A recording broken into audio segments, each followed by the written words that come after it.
அன்பர்கள் அனைவருக்கும் வணக்கம். நான் உங்கள் சித்தர்தாசன். இன்றைக்கு பரபரப்பான செய்தி என்ன அப்படின்னு கேட்டிங்கன்னா, அக்ஷய திருதியை நாட்களில் தங்கம் வாங்குவது, தங்கம் வீட்டில் வந்து சேரும், மகாலட்சுமியே வீட்டுக்கு வந்த மாதிரியான ஒரு மனநிலை கிடைக்கும். அப்போ இந்த அக்ஷய திருதியை நாளில் தங்கம் வாங்கணும் அப்படின்றது இன்றைக்கி வந்து எல்லார் மத்தியிலையும் பரபரப்பாக பேசக்கூடிய ஒரு பொருளாக மாறிவிட்டது. தங்கம் 1 கிராமாவது வீட்டுக்கு வாங்கிட்டு வரணும் அப்படின்ற மனநிலை எல்லார்ட்டையும் வந்துருச்சு. சரி, தங்கம் வாங்க வாய்ப்பு இல்லை, சூழ்நிலை இல்லை. இப்போ என்ன பண்ணலாம்? மகாலட்சுமி அம்மா வீட்டுக்கு வரணும் இல்லையா? அப்போ அந்த அக்ஷய திருதியை அன்று மிக எளிதாக மகாலட்சுமியை வீட்டுக்கு கூட்டிட்டு வரணும். அவள் தங்கம் வாங்காமல் வேறு என்ன விதமான பொருட்களை வாங்கினால் மகாலட்சுமியே வீட்டுக்கு வருவார்கள் அப்படின்றத நாம் கண்டிப்பாக தெரிந்து கொள்ள வேண்டும் என்பதற்காக இந்த பதிவு. மண்பானை நம்ம வீட்டில் உபயோகப்படுத்துவதற்கு இந்த அரிசியெல்லாம் எடுத்து வைப்போம் இல்லையா? அரிசி சேமித்து வைப்பதற்கு தேவையான மண்பானை அல்லது தண்ணீர் குடிப்பதற்கு பயன்படுத்தக்கூடிய மண்பானை. இந்த மண்பானையை வீட்டுக்கு வாங்கிட்டு வரலாம். எப்போ? அக்ஷய திருதியை அன்று. என்ன இப்படி சொல்கிறீங்க? மண்பானையில் என்னங்க இருக்குது? பழைய காலத்தில் காலண்டர் ஒரு 20 வருடம் 30 வருடத்திற்கு முன்னெல்லாம் காலண்டர் பார்த்திங்கன்னா அதில் வந்து மகாலட்சுமியினுடைய படம் போட்டிருக்கோம். அந்த மகாலட்சுமி தன்னுடைய கையில் நிறைய கோல்டு, அதாவது தங்க நகைகளோடு சேர்த்து மண்பானையைத்தான் வைத்திருப்பார்கள். இந்த மண்பானை வாங்குவது செல்வ செழிப்பை வரவழைக்கும். மகாலட்சுமி தேவியை மகிழ்ச்சிப்படுத்தி அவங்க வீட்டோடு இருக்கிறதுக்கு தேவையான சூழ்நிலையை உற்பத்தி செய்யும். எது? மண்பானை. சரி, வேறு என்ன விதமான பொருட்கள் வாங்கலாம்? மருதாணி விதை. நாட்டு மருந்து கடையில் போனோம் அப்படின்னு சொன்னால் மருதாணி விதை கிடைக்கும். இந்த மருதாணி விதை வந்து பார்த்திங்க அப்படின்னா செய்வனை, ஏவல், பில்லி, சூனியம், கண் திருஷ்டி இது எல்லாத்தையும் போக்குவதற்கு உண்டான ஒரு அற்புதமான பொருள். இந்த மகாலட்சுமி தேவி மருதாணி மரத்திலேயே குடியிருப்பார்கள். இது நிறைய பேருக்கு தெரிந்திருக்கலாம், அல்லது ஒரு சிலருக்கு தெரியாமலும் இருந்திருக்கலாம்.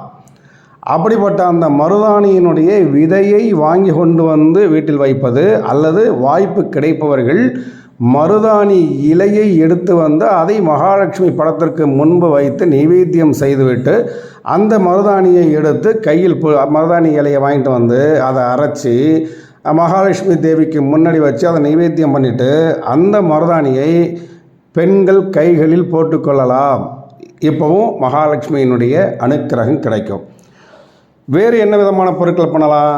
மகாலட்சுமி குடியிருப்பதாக சொல்லக்கூடிய வன்னி மரத்தினுடைய இலை, வன்னி இலை, அதாவது சனீஸ்வரருக்கு அல்லது சிவபெருமானுக்கு அர்ச்சனை செய்வதற்கு மிக மிக மிக மிக அற்புதமான ஒரு பொருள் அப்படின்னா வன்னி மரத்தினுடைய இலை.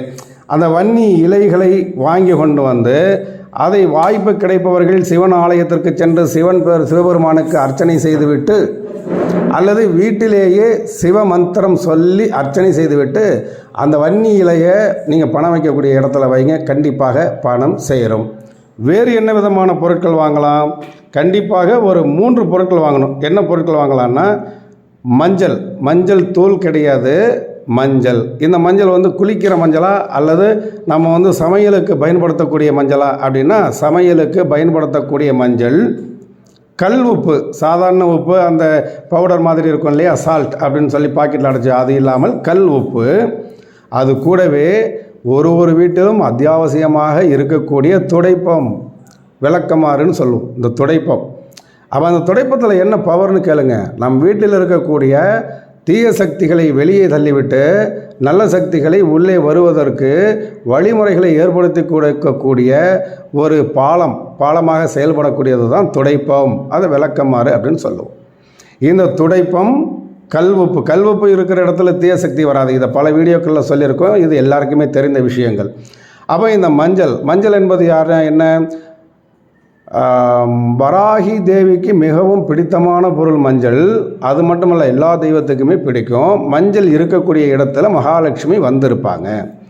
அப்போது இந்த மஞ்சள், கல்வப்பு, துடைப்பை மிதை 3ஐயும் எடுத்துகிட்டு வந்து சுவாமி படத்துக்கு முன்னாடி வச்சு ஒரு நிமிடம் மனசார பிரார்த்தனை பண்ணிவிட்டு பிறகு அதை நம் சமையலுக்கு வீட்டுக்கு உபயோகப்படுத்திக் கொள்ளலாம். அக்ஷய திருதியை அன்று மகாலட்சுமி தேவி நீங்கள் தங்கம் வாங்கினால்தான் உங்கள் வீட்டுக்கு வருவாங்க அப்படின்ற மனநிலை மாறி இது போன்ற பொருட்களை வைத்து மகாலட்சுமி தேவியை உங்கள் வீட்டோடு வைத்து கொள்ளலாம் என்பதை உங்களுக்கு சொல்வதற்காகவே இந்த பதிவு பிடித்திருந்தால் சப்ஸ்கிரைப் பண்ணுங்கள், ஷேர் பண்ணுங்கள், கமெண்ட் பண்ணுங்கள். மீண்டும் வேறொரு பதிவில் சந்திப்போம். வணக்கம்.